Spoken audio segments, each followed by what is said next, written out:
Our story on Mpàkó today is a special one. We are telling the story of a young contemporary artist with an ancient soul. None, welcome to today's episode of Mpàkó. Ekele munu.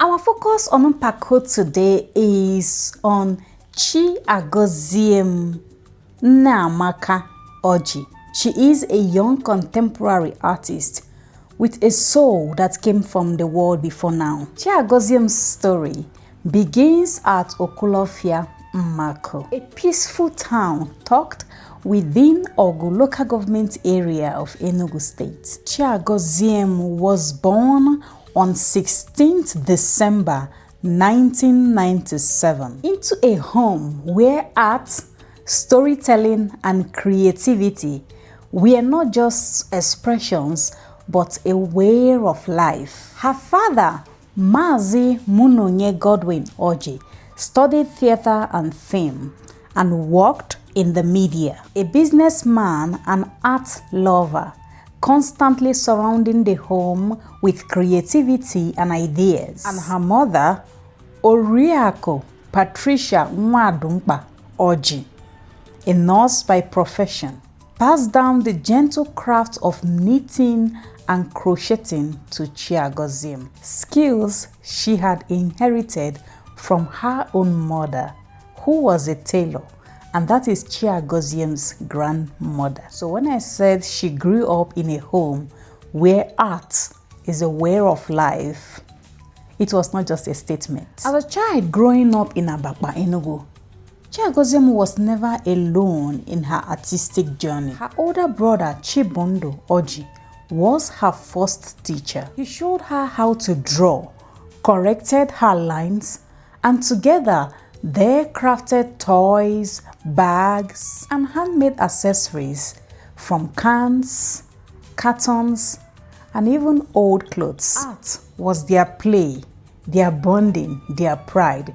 It was a thing in their family. It was a language in their family. Though her parents encouraged their children's creative pursuit, they often came back home to charcoal on freshly painted walls and snippets of cut papers scattered across the floor in the home. They had to deal with that and embraced it all gracefully, knowing that something great was unfolding. But it wasn't until the long vacation after senior secondary school 1, that is SS1, that Chiagoziem herself realized that art was not just a talent, it was actually her path. Encouraged by her parents, she decided to study fine art in senior secondary school.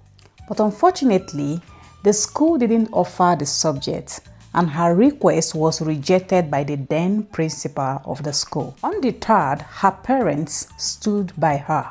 Her father gave her some textbooks while her mother fetched some past JAMB and WAEC questions for her to study with. They even planned to register her externally so she could write visual art in her senior school certificate examination, irrespective of the school's refusal. Then came a stroke of divine timing, I would say.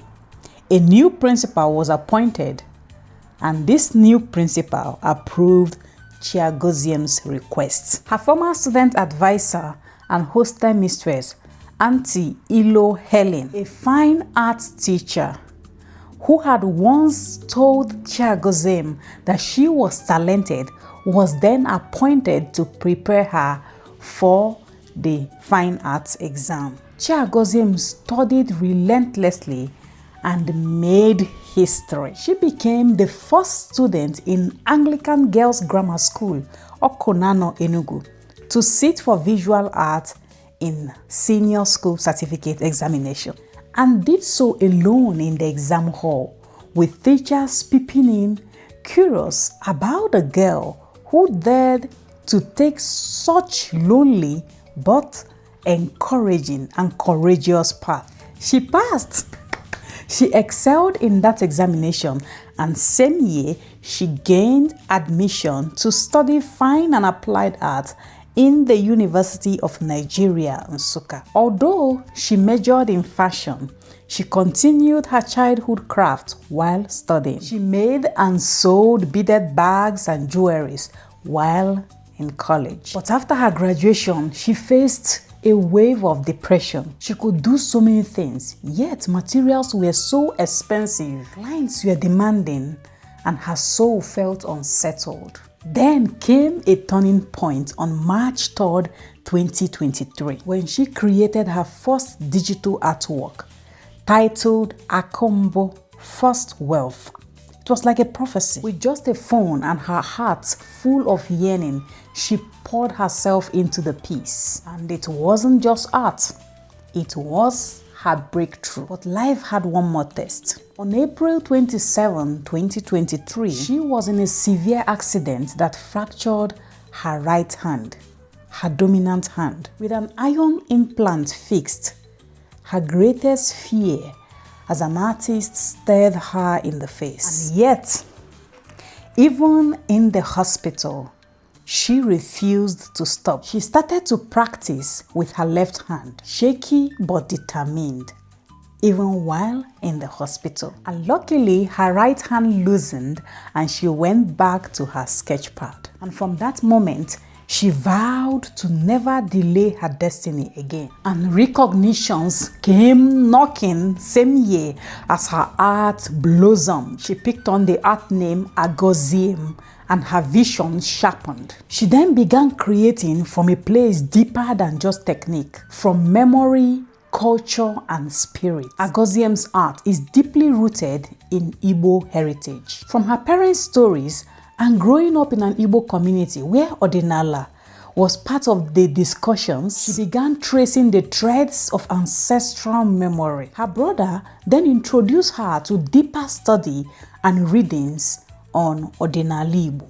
And by January 2024, she earned a scholarship to study at the Ọdịnaala Institute. That journey brought more clarity to her heart, giving it a deeper soul and a name. Today, her art feels like a voice from a time long past, with collectors from all over the world reaching out to her for some peace. According to Chiagoziem, sometimes it feels as though she is absent from time. My art reminds me of an ancient era, she says. One I feel I once existed in, yet cannot quite remember. Awekwana ife ọzọ na-ebunye m uche na-abụghị Igbo, omenala Igbo, ọdịnala Igbo, ekike ndị Igbo, ka ndị Igbo si emekọrịta, asụsụ Igbo na omimi ya. O were ebe mma aganye aka si n'ebe a bụ ihe ka ebunye m uche Igbo, o were ife ọzọ. From toy cartons to digital canvases, from senior school certificate history maker to a cultural storyteller, Chiagoziem Nneamaka Orji is not just an artist. She is a keeper of memory, a daughter of Ọdịnaala, and a radiant voice in contemporary Igbo creativity. And this is where I'll bring it to an end on today's episode of Mpàkó. I believe this story inspired you. It did me, a young artist who carries ancient memory as she expresses it in her art. My name is Amarachi Atama Ugu, and I am your host on Mpàkó. Next episode will come again with another interesting story. Ndewonu. Bye.